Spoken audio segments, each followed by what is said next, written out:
Hello everybody. I was going to wait to film this intro until I had makeup on and my hair done and not a pimple patch in the middle of my face, but I feel like reading and I don't love starting a book and getting far and then doing an intro.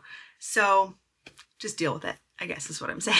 I'm not sure when this video will go up, but as of filming, it is the beginning of April. So I was looking at my April TBR and thinking of what kind of videos I could film with the books on the April TBR. I have like 12 books on a stack right now. This is my April TBR plus 2 Kindle books. I did it to myself by picking my April TBR and then going to the library and finding great books that I didn't expect them to have, so of course I had to bring them home because I feel like they're never there. So the decision that I ended up on is to make this vlog a continuing series vlog, which I'm sure is the title. So that wasn't very suspenseful because obviously you already knew that. But I have 3 books on my April TBR that will continue a series, 2 that will finish a series actually, so that's exciting. The one that I'm deciding to start with, which I did read 24 pages last night, which is why I wanted to intro this now, is Tough Guy by Rachel Reed, which is the 3rd book in the Game Changers series. All that I know about this book is that it's about Ryan Price, who is mentioned in the show. If you haven't read the books,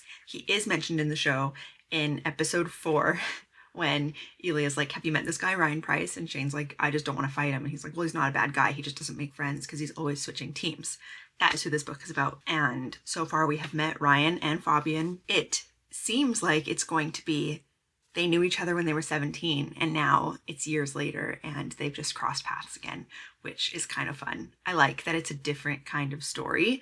It also mentions the fact that the other couples, the other gay couples that have come out in the NHL since Scott did his thing. I'm just thinking I don't want to ruin anything, but it mentions that gay athletes that Ryan knows are attracted to more masculine facing other men and he is not. He prefers men who wear makeup and get their nails done and look pretty all the time. And he's like, that's the difference, is I still don't feel comfortable telling people because it doesn't fit their vision of what a gay hockey player looks like. So it's already good. I'm already enjoying it. I think I like Ryan a lot. I think they know each other because Fabian's family used to billet hockey players, which is super fun because we have a local hockey team here and I actually grew up with a couple of people who also did that and always had like a hockey player living at their house for like 6 months at a time. And when you're like a grade 5 or 6 girl, you're like, oh, they're so cute. Like, so that's my memory of billeting hockey players. But his family used to do it and he didn't get along with any of them except Ryan because he said Ryan was not his usual jock. He was nicer than the other hockey players he had met.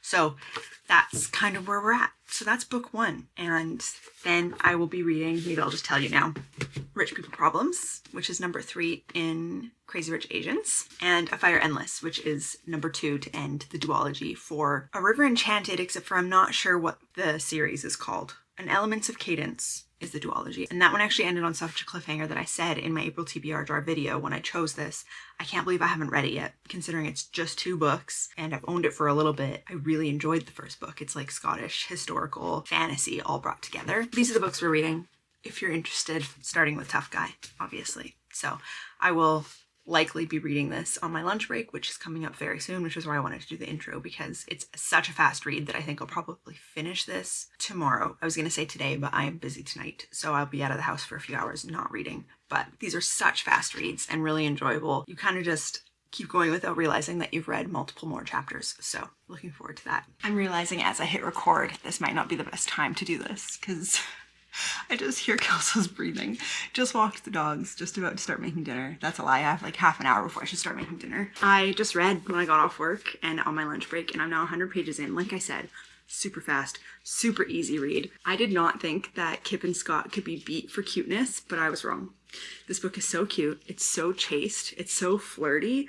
Ryan is freaking out about a kiss on the cheek from the guy he likes. That is all that has happened in 120 pages. I love that. I think it's so cute. Ryan is an interesting character to read about. He's now right here, just breathing in my face.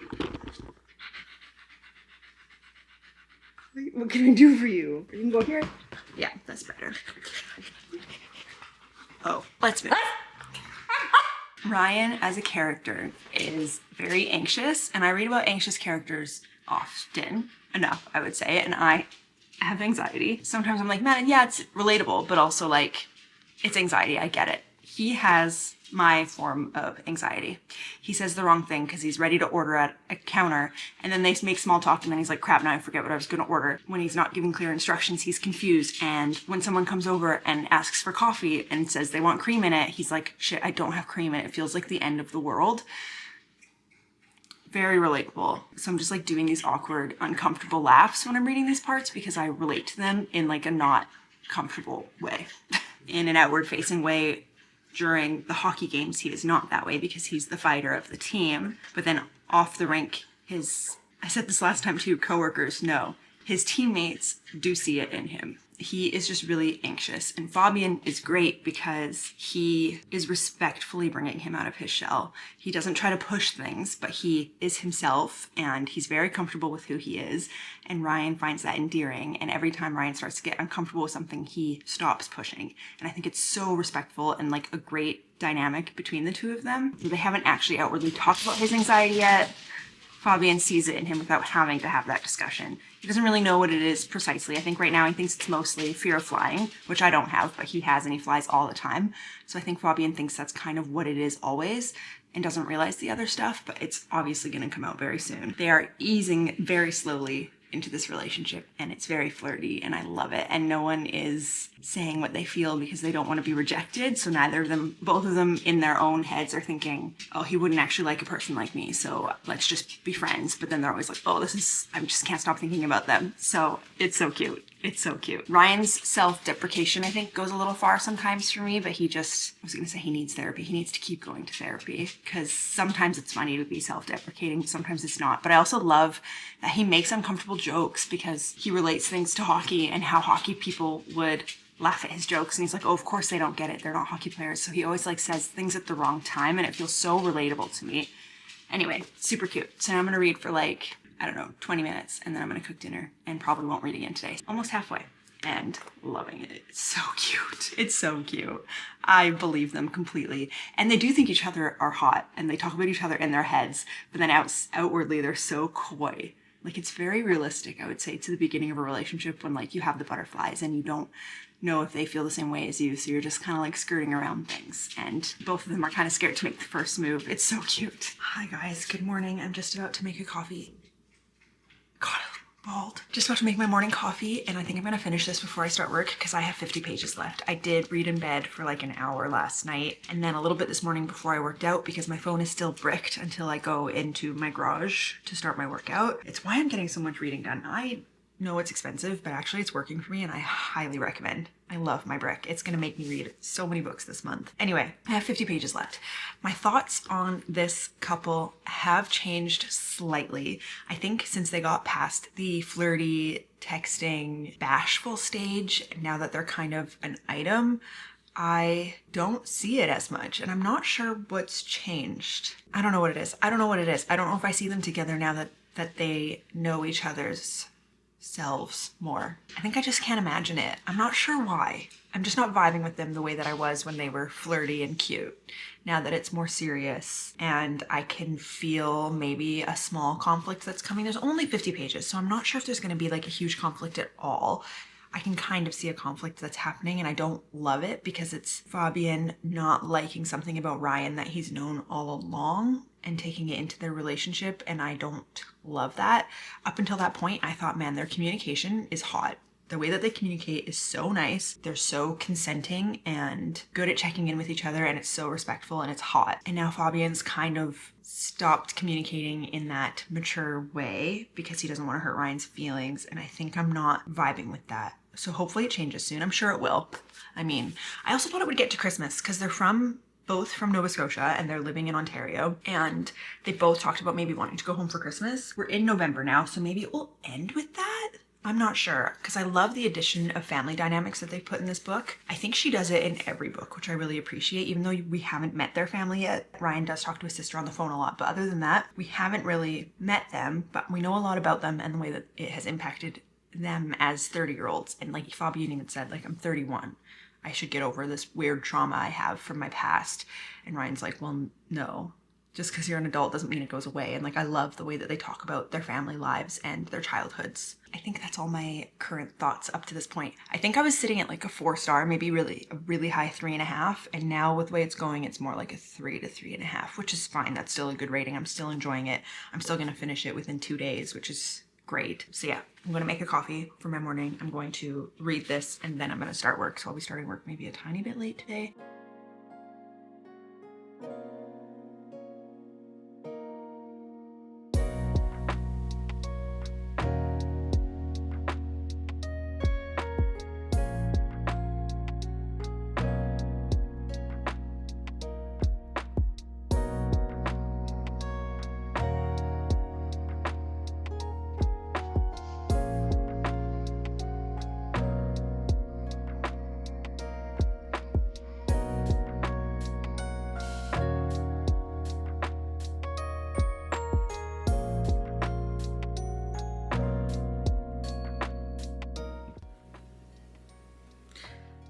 They're fighting and I'm so annoyed.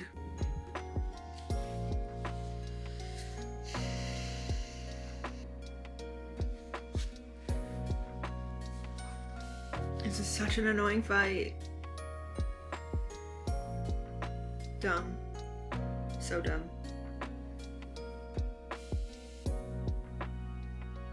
The fuck? Not Elia playing the role of therapist.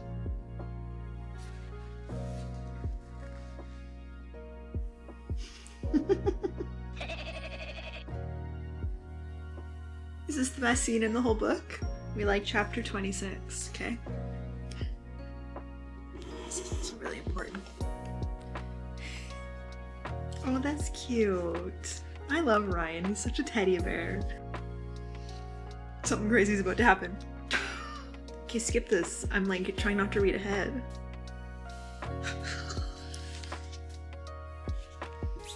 Cute. Really cute. Okay, you know what? We're gonna talk about it right away because I should get to work.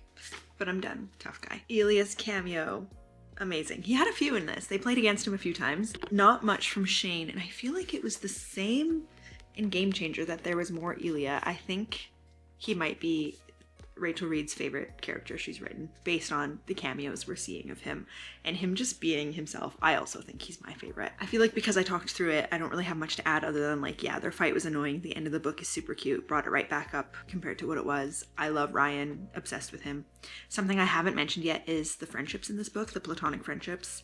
And I love all of them. Fabian has this group of friends that are great. I love all of them. It feels like you're there with them when they're having one of their budget brunches, as they call it, where they just like have frozen waffles and coffee and do face masks. But the best friendship is between Wyatt and Ryan. They are teammates, and Wyatt is like the first teammate friend that Ryan has made on any of the teams that he's been on, he says. And their friendship is great. I love Wyatt. I think he's a very important character. Kind of obsessed with him. The conflict, as I said, was quite annoying, but it was short-lived. It was brought to an end by something quite dark that I think was important for the story and for the characters. So I actually love that turn that it took. As much as these fights and conflicts like this annoy me, I also think that they're realistic because people are human and they walk away from things that they shouldn't and they say things that they shouldn't and that they'll regret. So I know that it makes sense, but just I feel like it could have been done a little bit better. I think in the end I'm going to give this 3.5 stars. I enjoyed it. Wasn't my favorite book of them all. Other than what I think might be a lack of sexual chemistry, the rest of their relationship is great. And I love Ryan. I hope we see more of him. I like him a lot. I hope he makes it to the TV show. Because they mentioned him in season 1, I think he might. So 3.5 stars. Now I'm gonna go to work, and then after work, because my phone will still be bricked, I will start the next book for this video. Hi, it is a few hours later. I've decided to sit in front of the fire for this update because I'm so freaking cold. I'm not sure what's happening. Our house is not that cold, but I'm so tired. I had a double espresso like an hour ago. Zach is also very cold and tired. I hope we're not coming down with something. I literally was just sick and I feel healthy again. Anyway, I spent the past, I don't know, hour or so reading. This is book 3 and the final book in, I was gonna say China Rich Girlfriend, that's the name of number 2, in Crazy Rich Asians. I am just about to start chapter 10. I'm 90 pages in. Okay, I spent more than an hour reading then. Once again, not as much Nick and Rachel as I would like so far, but I knew that coming into this because of how much they were kind of lacking in the second book. my ice maker. This book is talking about food a lot and it's making me so hungry, so I am cooking dinner. It's after 5, so that's normal. This book starts with Nick's grandmother having a heart attack. Some other stuff happens. It's like a very dramatic beginning, actually. He is deciding whether or not to go home to see her, and a lot of people are going back to Singapore to see her. Nick's mom, Eleanor, thinks it's because they all want to get back into her will, but Nick's like, maybe I should go see her because I actually like her and I'd like to repair this relationship that is kind of broken since he got married to Rachel. So this book takes place 2 years after book 2, and I just read book 2 in a recent-ish reading vlog, a mood reading vlog, and I enjoyed it. I didn't like it as much as the first one, but I did enjoy it and it's quite fun, and I think so far I'm liking this one better than the second one already. One of my favorite parts of book 2 was Kitty Pong because she got Princess Diary. It's been 2 years since then and I don't think I like her in this book. We have one chapter with Kitty and she is kind of a spoiled brat, so I'm not sure how I feel about that because I was excited to see her and see what changed, and that's the change that we've had. There's some dramatic stuff going on with Astrid already. We had something from Grandma's point of view, which has never happened before, and it was kind of a flashback where I'm thinking something dramatic happened in her childhood and maybe she had an affair, and I'm not sure if I'm making that up. It was just a really short flashback before she woke up in the hospital. I can't believe I've never made the connection before that this is kind of like adults who are Gossip Girl or Magnolia Parks. Like, it's very much that. It describes their outfits, it describes how much they spent on things, where they're eating. It's very similar, actually, and I can't believe I never made that connection before. There might be a little plot point being regurgitated from book 1, which is people being against the marriage of a certain character, and it's just kind of tired, and I hope that doesn't happen, and I hope that it's a decoy taking away from something else that is going to happen instead, because I just can't be asked. And sometimes when I know that the point is that it's rich people problems, right? It's like first world problems to the extreme, but sometimes it does get annoying and they are very woe is me, and they're just very spoiled bratty, and I hope I can handle that this time around because I'm not sure how I'm going to feel about that right now. But those are my updates 90 pages in. So I'm going to make dinner. I was thinking about listening to the audiobook while I make dinner because the narrator is really good for these books. But I think I'm going to save my Spotify minutes for if I read a book later in the month that I actually need to listen to the audiobook to get through it, because this one I'm enjoying reading. It is now a 3-day weekend starting tomorrow. So I'm going to get a lot of reading done and I'm excited for that.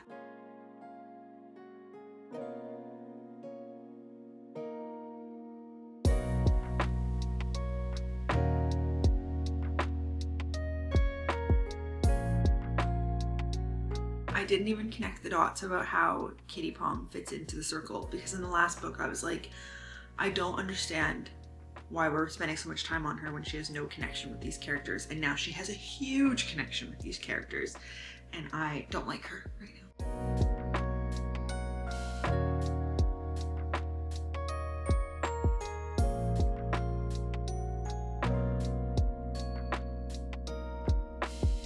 Hello.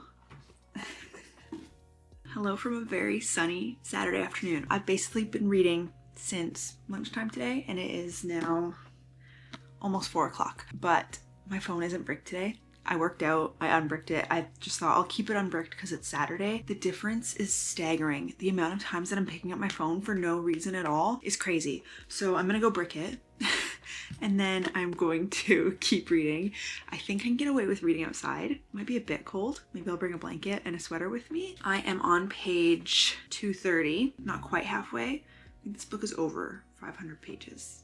Yeah, almost 550 pages. The second book was nearly 500 pages, so like, I don't know, 60 pages less than this one, and I thought that was getting a bit long. We will see, because I am enjoying this the most out of the 3 so far, easily. I think that the storyline is just very unique compared to the other ones. It's still the same things like I talked about. There's a marriage that some people don't want to happen, and there's still the drama of this family, except for because Grandma's on her deathbed, I think she's coming to terms with some things, and she had some conversations with people that we don't know about yet. Some of the family members are coming to her wanting to say goodbye, and some other ones are coming to her wanting to get more out of her will before she dies, and we are subject to some of that knowledge of some people's motives, but not everybody's, and so I'm really curious where it's going to go from there. There is too much Eddie in this book. He is in all of the books minimally, and in this one he is probably the majority that we're getting, I would say. Like, every other chapter is him, and then the other ones bounce between characters. Maybe he's every 3rd chapter. I understand why. It is totally for the purpose of the story, and I know that he is going to have a huge arc in this story continuing. It's so annoying. He's so annoying. I'm still enjoying the book, but he is the antagonist of this story, which is not a surprise if you've read any of them or watched the movie. Eddie is just annoying, and he has such a big head, and he thinks that he deserves lots of things, and that hasn't gone away by the time you get to the third book. I also feel like a family tree would be very useful at this point. There's so much more jumping between characters than the other books, or I'm just following it less.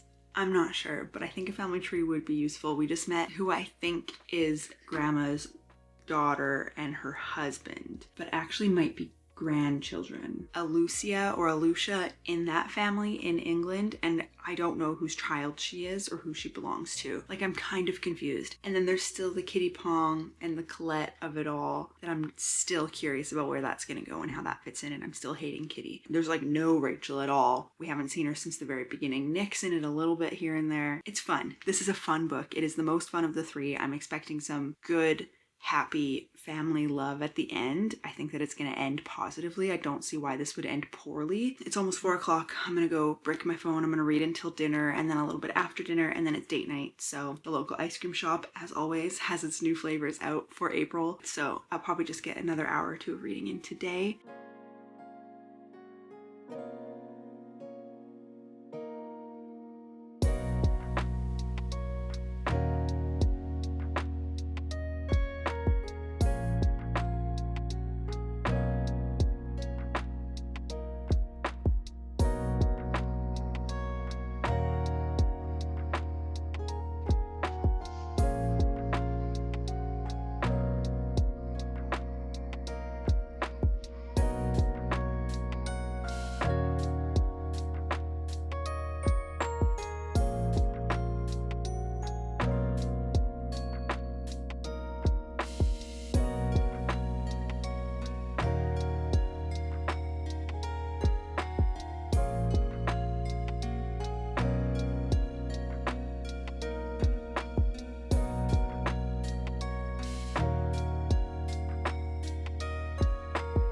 Hi, I'm coming to you quite sweaty. I just went for a run, but I'm playing pickleball in like an hour and a bit, so I'm gonna wash my hair after all of that and not shower yet. Anyway, I sat outside more this morning. I took the dogs for a nice sunny walk. I read a lot more. I now have probably, I don't know, less than a quarter of the book left. I am loving this book. I already said it's my favorite of the three. We are heading into a storyline that I did not expect, and it might be getting even better, though I think maybe that's because it includes a lot of Nick. I think he needs to be in this more. There was an event invite near the middle of the book where I finally got my family tree, because it just kind of described the whole family at the house. I have been flipping back to that now constantly to try to remember who is who, because there's an Alfred and a Freddie.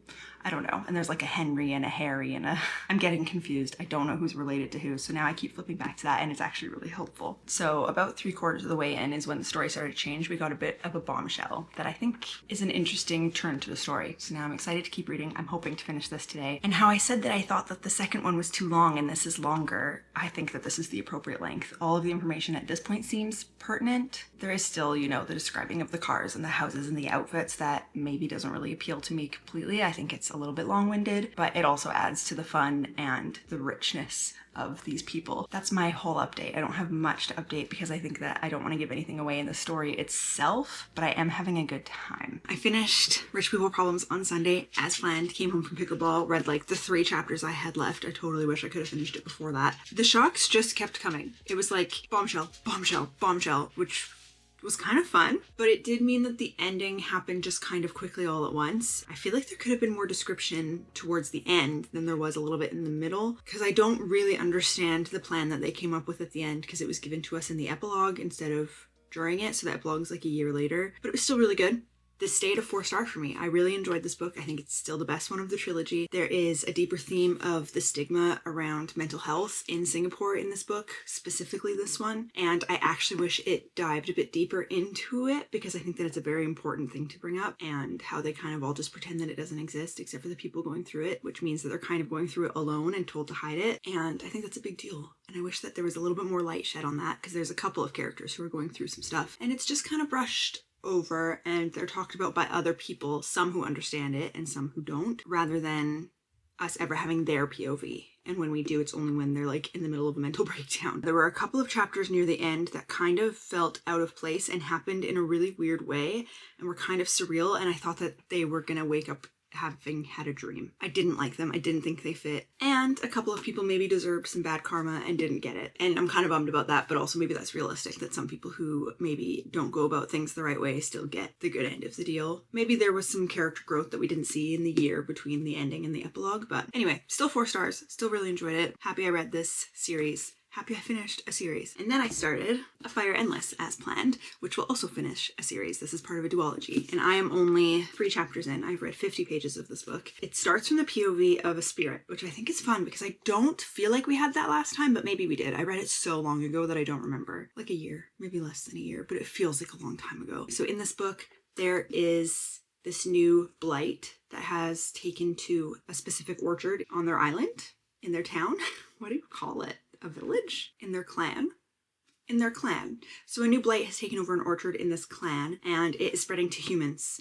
That is what we are starting with. And they're like, what the heck? This is not something we've ever seen. Because Sidra is a healer and she's really good at healing and she can heal magical wounds and literal wounds really well, but this is something that she doesn't really know how to approach. It's an interesting start because the first book is about kids being kidnapped, the first book, and then that kind of gets resolved by the end of the first book. So I was really curious what the subplot of this one was going to be because there is a cliffhanger, but it's about the main characters and there has to be something else in this world of magic and war and whatever, these clans. And there is, and this blight is that subplot, and I think it's going to be very interesting. This takes place 4 weeks after the end of the first book, which I enjoy.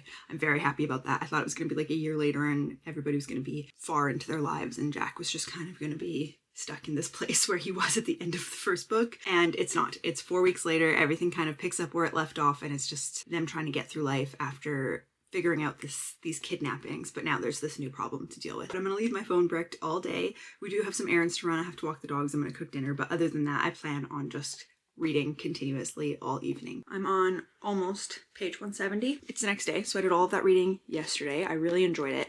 It did take me a little bit to get into. I kept wanting to do other things and I was getting a bit restless, and then once I got to page like 100-ish, it's like, oh my goodness, this just got good. And then I thought, okay, I'll just read one more chapter before bed, which was right before part 2, which is a song for embers.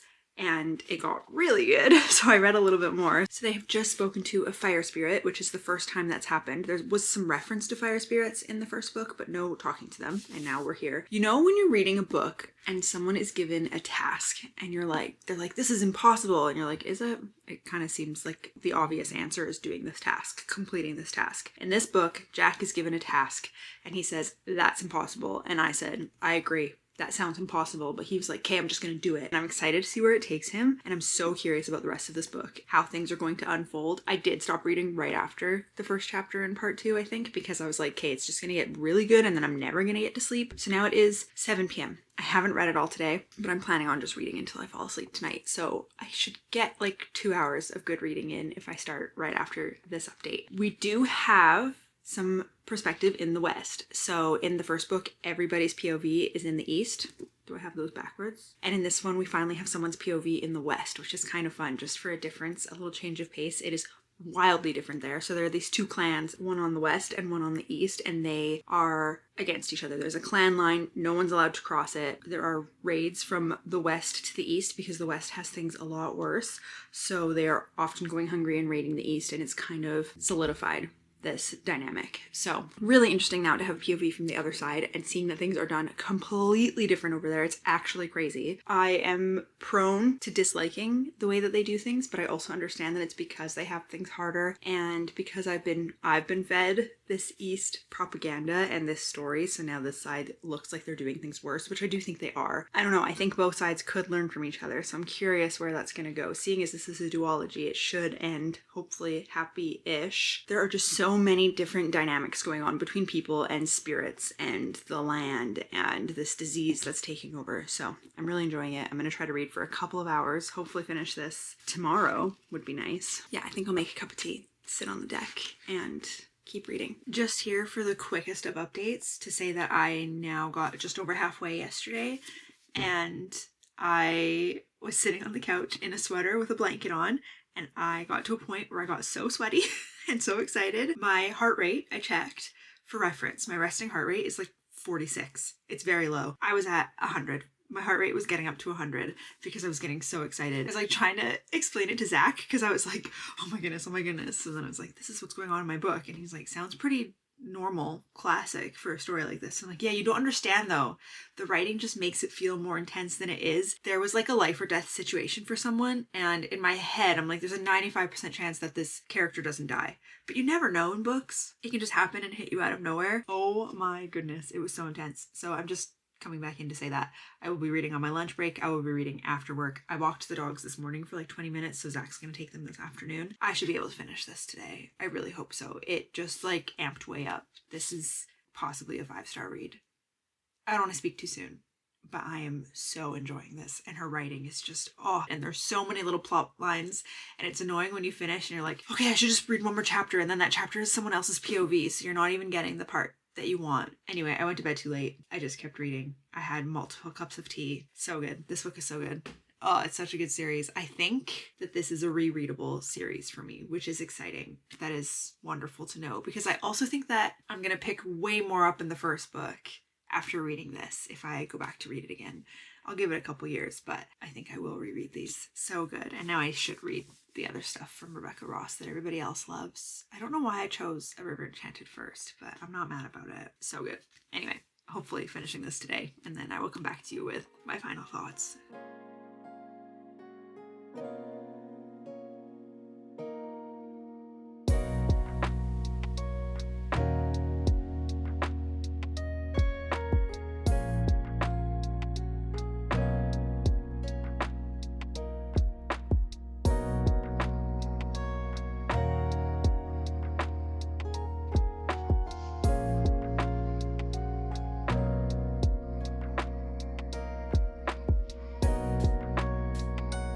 Good morning, guys. I only have 10 minutes left on this SD card, so I'm going to try to keep this concise, which might actually be difficult because this book is 5 stars. This is my second 5-star of the year, and we're in April, and that's so sad, but also I'm so glad I have another one. I stayed up till midnight reading this, and it was easy. I did not feel tired. I wanted to keep going. I think it was just the last part that I had to read after volleyball, so like 100-ish pages. This book, this story, is so complex. I don't mean like difficult. I mean like it has so many complexities to it. The plot and the magic system and some character development with characters that I absolutely loved to see. Something that I actually really appreciated is this draw to softness.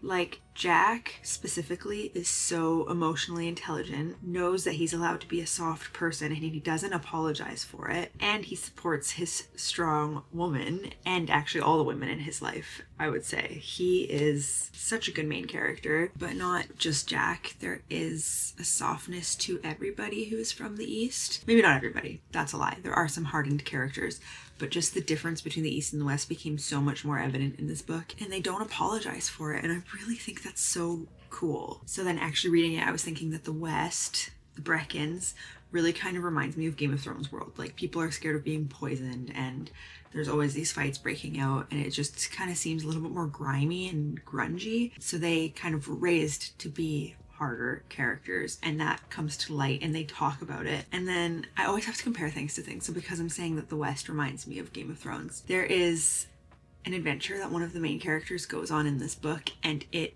is very Emily Wilde, because they are among the spirits, and the spirits are kind of trying to lead them, and there are some that are kind of playing pranks and some that can move with them. Honestly, I had this thought when I was finishing the book yesterday that it is very Pocahontas, like the Disney movie where they say everything is alive, and the appreciation that some of these characters have for the earth itself and for nature, because the spirits are the wind and the weather and the hills and the trees and the plants, and they are all beings in this world, and it is just so beautiful. It's just so beautiful. This is a 500-page book, and I would have read it if it was another 100 pages. There were so many points of view that I was like, oh, they could have added this towards the end or this in the middle, and I would have kept reading it. And that's not to say that actually a lot happens. It does. Things keep moving, but the big giant things that you expect to happen don't, and it stays very digestible, even though there's lots going on and you're expecting these big things to happen. And I had all of these theories about, oh, this character's going to do this, or this was this person's fault and they're going to learn that.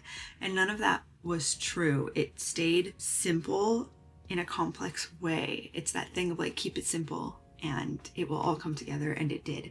And so A Fire Endless is 5 stars, which means I had a great week of reading. These are all very good books. I found some new favorites, and I did not read one book that bothered me. I had a good time with all 3 books that I read this week, so I'm very happy to say that. I'm hoping to do more reading vlogs and lifestyle coming up. I'm kind of changing things up a bit just for what supports my interest right now. So if you want to watch more reading vlogs, be sure to like, subscribe, come back next week, and I will see you then.